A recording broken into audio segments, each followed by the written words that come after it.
دوب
xaradii la dhihi jiray 21aad in ciidamadii 21aad maanta la isugu keenay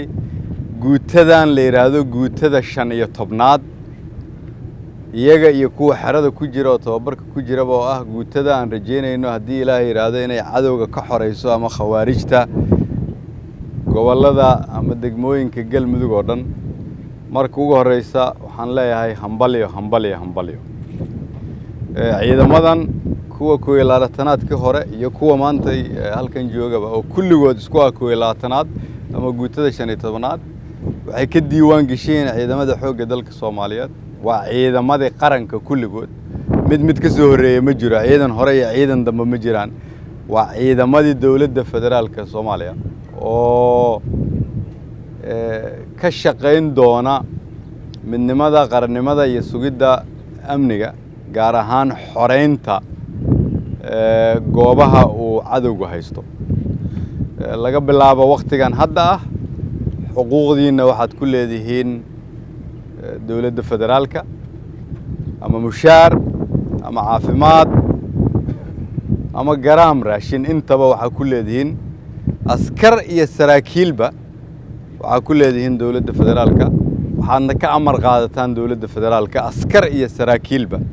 waxaad ka tirsantihiin ciidamada xoogga dalka Soomaaliyeed taliyaha guud ee ciidamada qalabka sida madaxweynaha jamhuuriyadda federaalka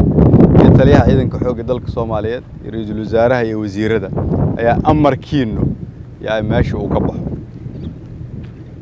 waxaan markaa sheekh shaakir uga mahad celinayaa dadaalka weyn oo muujiyey iyo wanaagga halkan maanta ka dhacay waxaa kaloon rajaynayaa in aad sida ugu dhaqsaha badan kulligiin idinkoo isku duuban inaad ka shaqaysaan in qof dambe oo khawaarij aan lagu arkin dhulkan haddii ilaaha yidhaahdo waana mahadsantihiin wax walba oo garaam ah iyo warqado iyo shaqo waxaa la idiin soo marsiinayaa taliyihii waa kanaha qaybta 11aad mas-uuliyadda hadda waxaa haya waqtigan xaadirkaa taliye mascuud wixii ama awaamiir intaas ka sokeeya waxaad ku shaqaynaysaan amarka idin yimaada laga bilaabo maanta wasiir xagaa iyo taliyaha waxaan ku amrayaa in sida ugu dhaqsaha badan haddii wax xuquuq ay ka maqan yihiin loo soo gaarsiiyo garaamkooda loo sugo ugu dambeyntii halkan waxaan rabaa inaan ka ballan qaado dowladda federaalku inay ka shaqayn doonto sida ugu dhaqsaha badan in loo dhisi doono xeradan waana mahadsantihiin